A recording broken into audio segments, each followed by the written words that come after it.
پیچھے والی آیت میں اللہ رب العزت نے حضرت عیسیٰ ابن مریم کا ذکر کیا کہ عیسیٰ ہماری نعمتوں کو یاد کرو جو ہم نے آپ پہ اور آپ کی والدہ پہ کی، اور پھر ان معجزات کی طرف اشارہ کیا جو اللہ خالق کائنات نے حضرت عیسیٰ ابن مریم کو عطا کیے تھے۔ آگے والی آیات میں ایک تو عیسیٰ ابن مریم کے جو حواری تھے، جو ان کے مددگار، ان کے خاص لوگ تھے، ان کا ذکر ہے۔ اللہ فرماتے ہیں وَإِذْ أَوْحَيْتُ إِلَى الْحَوَارِيِّينَ، اور جب ہم نے حکم دیا إِلَى الْحَوَارِيِّينَ، حواریین کو۔ حواریوں سے یہاں مراد کون ہے؟ انصار، یعنی مددگار جو حضرت عیسیٰ ابن مریم کے خاص پیروکار تھے، اور ان کی تعداد 12 ہے۔ 12 حواری تھے حضرت عیسیٰ ابن مریم کے، اور جیسا میں نے عرض کیا کہ حواریوں سے مراد ان کے خاص لوگ تھے، خاص ان کے پیروکار اور ان پہ اپنی جان نچھاور کرنے والے۔ تو اللہ فرماتے ہیں ہم نے وحی کی، یہاں پر وحی سے مراد الہام ہے۔ الہام کے معنی ہوتے ہیں کسی کے دل میں کوئی چیز ڈال دینا، جس طرح اللہ خالق کائنات نے حضرت مریم علیہ السلام کے بارے میں بھی یہ لفظ استعمال کیا، حضرت موسیٰ علیہ السلام کی والدہ کے بارے میں بھی، یعنی کسی کے دل میں کوئی بات ڈال دینا۔ تو ہم نے حواریوں کے دلوں میں یہ بات ڈال دی کہ ان آمنو بھی، کہ میری ذات کے ساتھ ایمان لاؤ، وبی رسولی، اور میرے پیغمبر پر بھی ایمان لاؤ، یعنی عیسیٰ ابن مریم پر بھی ایمان لاؤ۔ قالوا آمنا، تو انہوں نے کہا کہ ہم ایمان لے آئے۔ وشہد، اور آپ شاہد رہیں، گواہ رہیں، بِأَنَّنَا مُسْلِمُونَ، ہم کیا ہیں؟ مسلمان ہیں۔ تو اس کے بعد ان حواریوں نے حضرت عیسیٰ ابن مریم سے جو نا ایک ڈیمانڈ کی، ایک تقاضا کیا، وہ کیا ہے؟ اللہ فرماتے ہیں اذ قال الحواریون، جب حواریوں نے کہا یا عیسیٰ ابن مریم، اے عیسیٰ ابن مریم علیہ السلام، هل یستطیع ربک، کیا آپ کا رب ایسا کر سکتا ہے؟ کیا آپ کا رب ایسا کر سکتا ہے کہ ان ينزل علینا مائدۃ من السماء، کہ وہ نازل کرے ہم پر مائدۃ، چنا ہوا کھانا، لگا ہوا کھانا، من السماء، آسمان سے۔ مائدہ کہتے ہیں ایک بڑی پلیٹ کو یا ٹرے کو جس کے اندر مختلف کھانے لگا دیے گئے ہوں، چنے گئے ہوں۔ کیا آپ کا رب یہ طاقت رکھتا ہے، ایسا کر سکتا ہے کہ آسمان سے ایسے لگے لگائے کھانے ہم پہ نازل کر دے؟ تو عیسیٰ ابن مریم نے فرمایا کہ قال، کہا اتقوا اللہ، اللہ سے ڈر جاؤ۔ ایسے تقاضے نہیں کرتے، ایسے تقاضے نہیں کرتے، اللہ سے ڈر جاؤ۔ ان کنتم مؤمنین، اگر تم ایماندار ہو تو، اگر ایماندار ہو تو ایسے تقاضے نہیں کرتے، کیونکہ جو بھی قومیں جنہوں نے منہ مانگی، نعمتیں مانگی ہیں اللہ سے،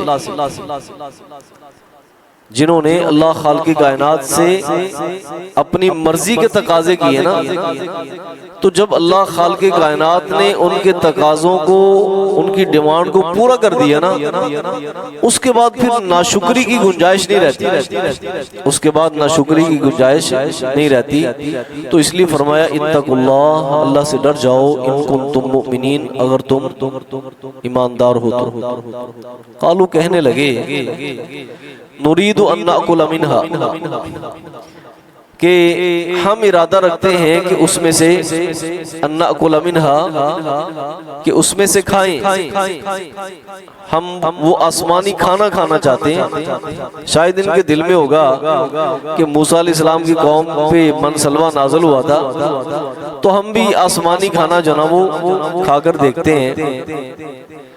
تاکہ ہم اس میں سے کھائیں، وَتَطْمَئِنَّ قُلُوبُنَا، تاکہ ہمارے دلوں کو پورا اطمینان ہو جائے، وَنَعْلَمَ أَنْ قَدْ صَدَقْتَنَا، اور ہم یہ بھی جاننا چاہتے ہیں ان قد صدقتنا، کہ آپ نے ہم سے سچ بولا ہے، آپ نے ہم سے سچ بولا ہے، یعنی آپ نے ہماری بات کو مانا ہے۔ وَنَكُونَ عَلَيْهَا مِنَ الشَّاهِدِينَ، اور ہم اس پہ گواہ ہیں،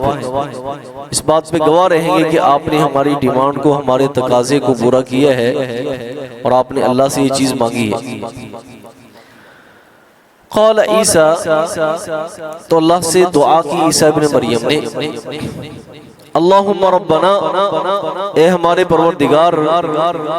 انزل علینا مائدۃ من السماء،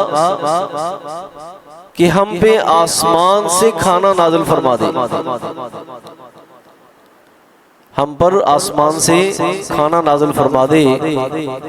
تکون لنا عیدن، جو ہمارے لیے خوشی کی بات ہو۔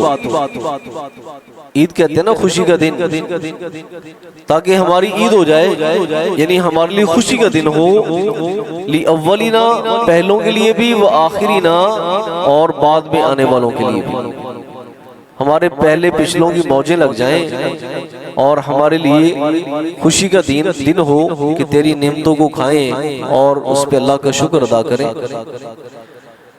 وہ آیت من کا، اور یہ تیری طرف سے ایک نشانی ہوگی، ایک نعمت ہوگی، ورزقنا، ہمیں رزق عطا فرما، وانت خیر الرازقین، اور تو بہترین رزق عطا کرنے والا ہے، تو ہم پہ آسمانوں سے کھانا نازل فرما دے۔ حضرات گرامی، اللہ کے لیے کوئی مشکل نہیں ہوتا، وما ذالک اللہ بعزیز، اللہ رب العزت جب کسی کام کا ارادہ فرماتے ہیں، اسے کن کہتے ہیں، وہ کام ہو جاتا ہے، وہ کام ہو جاتا ہے۔ حضرت صالح علیہ السلام کی قوم نے اللہ سے ڈیمانڈ کی تھی کہ ان پہاڑوں میں سے 10 ماہ کی گابن اونٹنی نکال دو، 10 ماہ کی گابن اونٹنی نکال دو، تو اللہ نے کیا کر دیا؟ اللہ نے وہ اونٹنی پہاڑوں سے نکال دی۔ حالانکہ اونٹنیوں کو اونٹنیاں جنم دیتی ہیں، اونٹوں سے اونٹ ہوتے ہیں، اللہ نے پہاڑوں سے نکال دی، لیکن جب ان کی ڈیمانڈ کو پورا کیا نا، پھر اللہ نے شرط بھی لگا دی کہ اپنی قوم سے کہہ دو کہ تمہارے پاس جو کنواں ہے نا پانی کا، جہاں سے تم پانی پیتے ہو، ایک دن تم وہاں سے پانی پیو گے، ایک دن وہاں سے اونٹنی پانی پیے گی، اور پھر اس کو اللہ کی زمین میں جہاں مرضی اس کا دل چاہے اس کو چرنے کی، اس کو کھانا کھانے کی اجازت ہوگی، کوئی اسے ڈانٹ بھی نہیں سکتا، کوئی اسے ٹچ بھی نہیں کر سکتا، اسے کوئی مار بھی نہیں سکتا۔ حضرات گرامی، اسی اللہ کی نعمت کو، اسی اللہ کی نعمت کو اور اس اللہ کی نشانی کو ان ظالموں نے کیا کیا؟ فَعَقَرُوهَا، اس کی ٹانگیں کاٹ، اس کی ٹانگیں کاٹ دی، تو پھر اللہ کی طرف سے عذاب یقینی ہو گیا۔ تو یہاں پہ دیکھیں، قال اللہ، اللہ نے فرمایا، انی منزلها علیکم، کہ میں تم پہ اتارنے والا ہوں، بے شک میں تم پہ اتارنے والا ہوں، لیکن یاد رکھ لینا، فَمَن يَكْفُرْ بَعْدُ مِنْكُمْ، جو بھی تم میں سے ناشکری کرے گا نا اس کے بعد، جو بھی تم میں سے ناشکری کرے گا نا اس کے بعد، فَإِنِّي أُعَذِّبُهُ عَذَابًا، میں اسے ایسی سزا دوں گا، ایسا عذاب دوں گا، لَا أُعَذِّبُهُ أَحَدًا مِنَ الْعَالَمِينَ، ویسا عذاب میں نے جہانوں میں سے کسی کو نہیں دیا ہوگا، ایسی سزا میں نے کسی کو نہیں دی ہوگی۔ یعنی جب تمہاری ڈیمانڈ پوری ہوگی نا تو اس کے